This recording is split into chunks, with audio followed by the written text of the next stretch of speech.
nombre es Cintia Naraí Torres Jiménez. Realicé esta tesis en la Universidad Autónoma del Estado de México para obtener el grado de licenciada en Ciencias Políticas y Administración Pública. El título de la tesis es Poder Político hacia una lectura de la genealogía de la tecnocracia en México. Descripción de la tesis. El link de descarga de la tesis se encuentra en la descripción. Esta tesis se compone de 4 capítulos. El primer capítulo se denominó Discurso, Ideología y Poder, y básicamente se analizan ahí, digamos, como algunos conceptos como principales para entender, digamos, este proceso de investigación. Los conceptos principales que se analizan es justamente el concepto de discurso, este concepto desde la perspectiva de Michel Foucault y de Van Dijk, y de genealogía. Ahí el concepto de genealogía se remite, bueno, me remitía a lo que es Nietzsche, tiene por ahí un libro que se llama Genealogía de la Moral, y al mismo tiempo después este concepto de genealogía lo retoma Michel Foucault en otro libro que se llama Genealogía del Racismo. Entonces, este concepto al final, más adelante, sirvió para analizar la genealogía, pero en la tecnocracia. Entonces, básicamente eso. Posteriormente, otro de los conceptos claves que se analiza, digamos, en este primer capítulo es el de ideología. De igual manera, mucho de lo que se comenta, el concepto de ideología está muy desprestigiado, o es lo que dicen algunos autores. Sin embargo, también está lleno, digamos, de un carácter de poder económico y digamos, más allá de lo, y si en algún momento se llega a utilizar, digamos, es para deslegitimar otro discurso. A veces dicen, tu discurso es ideológico, como para quererlo deslegitimar, pero en realidad, pues sí tiene un trasfondo. Entonces, todas las perspectivas, o al menos algunas, sobre este concepto de ideología. De igual manera, se analiza el concepto de poder. Se retoman algunos autores, principalmente hay 2. La principal es Michel Foucault. Por ahí tiene un libro, como muchos de ustedes saben, que se llama Microfísica del Poder. Bueno, es fundamental para comprender este concepto. También se recurrió a Bobbio, por ahí para desglosar algunos términos sobre poder. Y al final, para entender específicamente un tipo de poder que es en el que la presente investigación nos interesa, que es el concepto de poder político. Es decir, para más adelante poder comprender cómo estos gobernantes van a ejercer este poder político. Y bueno, ese es el capítulo 1. En el capítulo 2 se analizó lo que es el concepto de Estado. Ahí se hizo igual un rastreo histórico de cómo históricamente, válgame la redundancia, fue evolucionando este concepto y cómo se fue instaurando a lo largo de la historia. Por ejemplo, primero los antecedentes del Estado como tal. Como muchos de ustedes saben, y sobre todo para los politólogos, politólogas, analizar este concepto es fundamental. Entonces se remite, digamos, desde los griegos o los romanos, que en su momento ellos lo consideraban como polis o civitas, para entender un poquito en este sentido cómo nos acercamos al concepto de Estado. Y posteriormente, digamos, eso en cuanto a los antecedentes. El Estado absolutista, liberal, benefactor, donde realmente se hace un mayor detenimiento o un mayor análisis es en el concepto, bueno, en el apartado de Estado neoliberal, sobre todo porque ahí nos vamos dando cuenta que se encuentran, digamos, o se van encontrando los atisbos de esta tecnocracia, o fue justamente en este tipo de Estado neoliberal donde va a surgir este tipo. Por ahí otros aspectos que se analizan, bueno, a grandes rasgos, el fondo, algunas instituciones como el Fondo Monetario Internacional o el Banco Mundial. Entonces, cómo estas instancias internacionales influyen en la toma de decisiones de las naciones. Entonces, es muy importante y sobre todo cómo permean como, con su ideología y la toma de decisiones. Entonces, muchas de las decisiones que se llegan a tomar, no puede creer que pertenecen exclusivamente, digamos, al gobernante y hay un trasfondo internacional. que va más allá o que lo rebasa de ese poder, digamos, como nacional o estructuras internacionales. Y bueno, en el capítulo 3 lo denominamos una lectura de la tecnocracia. Este capítulo ya se enfocó específicamente a lo que es la tecnocracia, ya como tal. Aquí es donde se intenta hacer un rastreo así que genealógico en el sentido de dónde surge este concepto. Entonces, algunos conceptos de tecnocracia, caracterización de la misma, la diferencia también entre un político y un tecnócrata. Por ejemplo, en el caso mexicano, como posteriormente en el siguiente capítulo, justamente se va analizando, uno se da a los gobernantes, es que son tecnócratas en el poder, o los tecnócratas en el poder. Y en muchos discursos en este momento televisivos o noticias, el político como el tecnócrata se ponían como sinónimos. Sin embargo, hay diferencias que se resaltan justamente en este apartado, las diferencias entre un político y un tecnócrata, que tiene que ver también mucho con su formación y con el desempeño que hace. Igual se desglosa la diferencia entre la tecnocracia se confunde mucho como con otras cosas o se utiliza mucho, son ese tipo de conceptos que se le adjudican tantas cosas o tantos términos como se han comentado que llegan a no significar nada. Entonces se trata de hacer la diferenciación entre otros conceptos que otros conceptos, por ejemplo el de democracia, la diferencia entre una democracia y una tecnocracia. A grandes rasgos, así muy de rapidito, pues una democracia, las decisiones los toman todos o todas, y en una tecnocracia son los menos. Entonces, como a grandes rasgos se trata de analizar, igual la diferencia entre burocracia y tecnocracia. ¿Qué podría yo resaltar de este capítulo? Los discursos de legitimación de la ideología tecnócrata, es decir, cómo esta ideología, retomando, digamos, lo que ya se explicó anteriormente, se va a legitimar o se legitima esta ideología justamente porque apela a un saber científico. Y entonces en esta cuestión de apelar a un saber científico, pues se instaura como un discurso de poder, básicamente.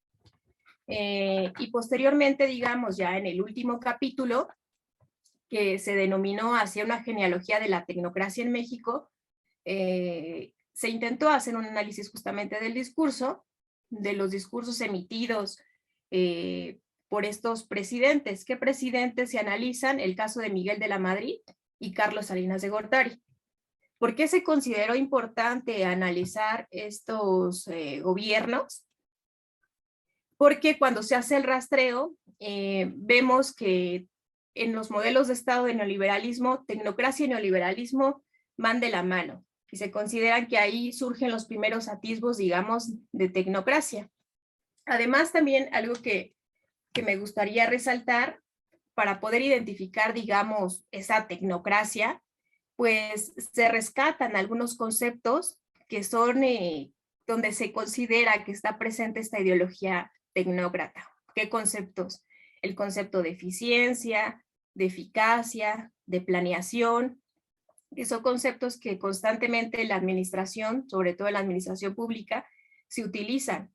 Incluso, digamos, se me pasaba por ahí comentar, en el capítulo justamente 3, donde dice los discursos de legitimación, hay una parte más adelante que se le llama crítica a la tecnocracia. Esta parte es fundamental, digamos, o es uno de los meollos de la tesis en crítica a la tecnocracia, porque ahí se recurre a lo que es la teoría crítica. La teoría crítica, como ustedes saben, pues nace en la Escuela de Frankfurt, y los ideólogos principales que se retoman es Horkheimer, Habermas y Marcuse. Entonces, ellos, estos autores de la Escuela de Frankfurt, critican mucho el concepto de razón, que también se está analizando. Una de las cosas principales que ellos dicen, por ejemplo, es que en filosofía el concepto de razón significa reflexionar, todo un proceso incluso lógico de reflexión, una razón más filosófica, vamos. Y lo que se ha traducido, se traduce más bien posteriormente, o lo que hacen, digamos, muchas tecnócratas, o en este caso, digamos, incluso algunos intelectuales que influyeron a estos tecnócratas, es este concepto de razón, entenderlo como una razón, digamos, instrumental. De ahí el concepto de razón instrumental. Entonces, ya no, por ahí comenta los mismos autores que confunden los mismos intelectuales el concepto de razón, que es muy amplio, que es muy rico, que es muy reflexivo, por planificar, o lo quieren traducir en planificar, y instrumentalizar. Todo debe de ser, o sea, todo debe de ser, confunden los medios también con el fin. ¿Cuál es el medio? ¿Cuál es el fin? Y entonces se hace todo un desastre. Esto es muy rico para poder analizar, digamos, estos procesos. Entonces, de tal manera que a partir de esta teoría crítica, que es como una de las teorías principales de la tesis, ayuda a poder identificar, digamos, o a criticar, válgame, los discursos de cómo se legitima y cómo usan estos conceptos y cómo se confunden las cosas, ¿ya? De tal manera que la toma de decisiones de estos presidentes, pues ya no se hace con base, digamos, de esos procesos reflexivos, sino con base a ya tareas ejecutadas, prefabricadas, de solamente tienes que planificar, planear, hacer más con menos, y ciertos criterios ya establecidos, donde a lo mejor y eso funcionó perfectamente, digamos, en otros países, pero les falta analizar históricamente qué ocurría en los países y entonces no se adapta, sino se adopta estos modelos como extranjeros. Entonces fue fundamental para comprender estas cuestiones. Al final, digamos, se hace una manera de reflexión y, y se comprende cómo pues todas las promesas que al menos en estos dos gobiernos que, que dijo el neoliberalismo, pues no se cumplen. Trae consigo mucha pobreza, por ejemplo, o pobreza extrema, y porque se descuida. Y esto, bueno, producto de que se descuida lo que es el Estado. Recordemos, como saben, como sabemos, pues en un neoliberalismo es menos Estado, más mercado, más instancias internacionales, de tal manera que toda la cuestión del gasto público, pues sí, menos gasto público. Y como resultado de ese menor gasto público, pues todo el descuido en lo social, entre ellos las crisis, ¿no? Las crisis en este caso económicas que trajo, entonces, y que muchos intelectuales hasta la fecha siguen analizando, y que todas estas promesas, que al final decía este modelo neoliberal, pues no fueron cumplidas, y todos los desastres que ocasionó, evidentemente, sobre todo en el ámbito social. Lo interesante aquí es que como mandatarios, pues o sea, se pone ahí, llegan ahí por democracia, y lo que tienen que cumplir es responderle a la gente, y entonces es lo que menos se hace. Se analizan y fueron algunas de las conclusiones, producto de todas estas posturas que se tomaron, privatizaciones, abrir mercados, tratados, que por supuesto se venden con un discurso de beneficios, pero que al final los costos son bastantes. En ese sentido, los costos políticos y por supuesto económicos, sociales. Y eso a grandes rasgos. Enseñanzas académicas o sociales de la tesis. Una de las teorías principales que se analizó fue la teoría crítica. Entonces, ayudó a entender cómo estas teorías se aplican a entender, digamos, a casos concretos. Quizás a diferencia de otros procesos de investigación, en esto mucho la teoría a identificar los procesos donde estaban ocurriendo. Por ejemplo, esos. Y a entender también en el caso, digamos, del neoliberalismo, en dónde se estaban también aplicando, porque muchas veces son conceptos que en el lado académico, no sé, en el ámbito de las ciencias sociales en general, se utiliza. Y uno dice, sí, privatización. Bueno, ¿cuáles fueron esas empresas que se privatizaron? ¿Qué significó acortar el Estado? ¿En qué repercutió? Entonces, identificar, digamos, los procesos. todos esos conceptos, todas esas teorías, en donde se estaban como aplicando. Y de igual manera, en un sentido, como fue la primera tesis, esta de investigación, pues fueron como los indicios o las primeras enseñanzas metodológicas de cómo hacer investigación, en el sentido de, bueno, cómo hacemos un análisis del discurso, qué significa hacer un análisis del discurso. Entonces, las primeras formaciones, digamos, para metodológicamente hablando, poder aplicar esa metodología, esas teorías, aunque suene repetitivo, bueno, pues así es, a los casos, y eso como en una cuestión como académica. Enseñanzas personales o experiencias de la tesis. Bueno, justamente producto de estos autores que analizan, por ejemplo, Crítica de la razón instrumental, que fue una de las obras, digamos, representativas. Al final, esta teoría crítica no solamente es aplicada, digamos, la intención de la Escuela de Frankfurt no solamente fue criticar ciertos gobiernos autoritarios o cierta cuestión económica política, sino también criticar el proceder de los seres humanos. Entonces, en esa cuestión de criticar el proceder de los seres humanos, pues entender que muchos de los procesos que realizamos, volviendo al punto del concepto de razón, pues lo realizamos en automático.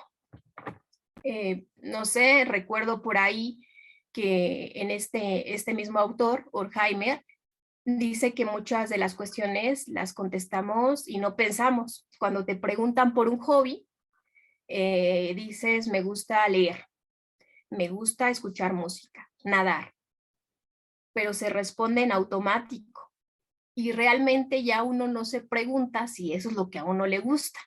Y eso ya si, no sé, si eso te lo preguntaron en secundaria y tú sigues repitiendo lo mismo como eso a mí me gusta, pues uno también cambia y no siempre, incluso nuestros hobbies o lo que a nosotros nos gusta, pues va cambiando. Y entonces que no siempre emprendemos esos procesos de reflexión. Entonces, comprender muchos de los procesos en ese momento.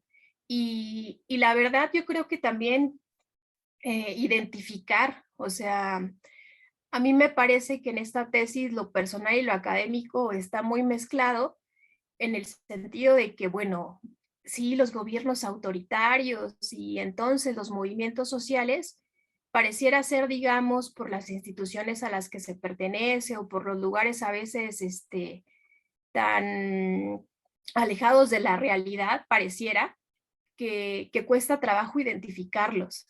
Entonces yo leía algunas cuestiones y decía, bueno, y eso ocurrió en la Alemania, eso ocurrió en Europa, y esos procesos a los que apelan sobre cómo se impone esa realidad europea sigue pasando aquí, entonces a identificarla y entender que estamos constantemente. Lo que ocurre es de que muchos de los medios de comunicación, que al menos en esa época yo o todos esos universos simbólicos que pasaban en mi vida, pues estaban muy alejados con lo que esos autores me presentaban. A diferencia quizás en su momento, no sé, otras personas, otros compañeros, los movimientos sociales muy de cerca, porque pasaban, digamos, en su día a día. Entonces, pues fue todo un proceso, digamos, que de crisis entre que no cuadraba, digamos, esa teoría con lo que se estaba viviendo y entonces eso a dónde pasa. Pero que al final el hecho de que no necesariamente fuera mi realidad en ese momento, no estaba pasando. Por supuesto que estaba pasando, solo que no estaba bien identificada o estaba disfrazada por otros discursos donde uno ya va develando y entonces se va dando cuenta de cosas que en mi realidad pues no aparecían como o no eran como tan aparentes. Y eso básicamente. ¿Consideras que ya fueron superados estos modelos tecnocráticos o neoliberales con el gobierno de AMLO? Yo creo que retomó un modelo que estaba abandonado. ¿Qué modelo? Un modelo benefactor o paternalista o asistencialista, que producto de estos gobiernos neoliberales o tecnócratas se había abandonado. Entonces se había adelgazado mucho el Estado y de esta manera se pudo retomar más apoyo, digamos, social. Y a pesar de que él ha comentado en sus discursos que tiene la intención de abrir los mercados y no estar completamente cerrado a algunas prácticas que se consideraron en su momento neoliberales, lo cierto es que ha retomado un modelo que estaba en el olvido. Entonces, contestando a tu pregunta, se arrojan atisbos de retomar un modelo que ya estaba como en el abandono, aunque suene así como repetitivo. Entonces, decir que ya se quitó por completo, quizás la intención es retomar algunas cuestiones como que no eran como tan inadecuadas de estos gobiernos como neoliberales.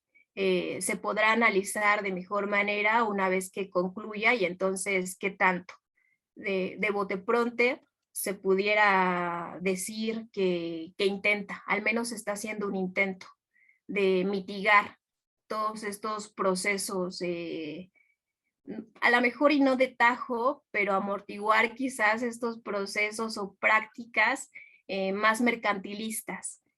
Y eso básicamente. Al final también lo que se observa, digamos, con estos tipos de estados es que parece que se van alternando. Lo que en su momento se consideró como el neoliberalismo como esto nuevo, bueno, no fue nuevo, fue retomado en algún momento de este liberalismo inglés y liberalismo político francés, aunque en realidad en la práctica pues fue más inglés, ¿no? Fue más económico el asunto. Entonces se han ido alternando los modelos y quizás estamos en un proceso en el cual se vuelva a retomar uno que ya se había abandonado. Eso podría contestar. Comentarios finales. Pues volver, digamos, a ponernos a investigar, a retomar a la historia. Muchos de los procesos que se están viviendo, prácticas que se tienen los gobiernos actuales, por supuesto, esta tesis trató de analizar el caso mexicano, específicamente ciertos periodos históricos. Metodológicamente se podría decir que tuvo un corte transversal, en el sentido de que solo se analizó cierto periodo de la historia. A pesar de eso, me parece que todas estas teorías, muchas de ellas, digamos, pues ayudan a comprender procesos más abarcadores, internacionales, procesos en los que pasa América Latina. Por ejemplo, en el caso del neoliberalismo, pues en primer lugar, donde se implementa es en el caso chileno. Entonces, cuando preguntan, bueno, ¿qué pasó con ese neoliberalismo? Pues hay que ver, digamos, si prometió lo que cumplió, tanto en México como en varias realidades latinoamericanas. Concluyendo, que hay que retomar, digamos, lo que se ha vivido en otros procesos históricos, hay que volver a analizarlos. Sé que suena como un cliché porque siempre se dice que la historia y qué, pero la verdad es que sí, vivimos realidades que en otros momentos ya las pasamos y no hemos aprendido como las enseñanzas. Y al final estas teorías, aunque a veces pareciera ser o se trata mucho como en la academia de que están muy ajenas a lo que ocurre, pues no están tan ajenas. Los intentos de muchos intelectuales, bueno, hay de todo, pero de muchos intelectuales académicos es de verdad explicar esas realidades.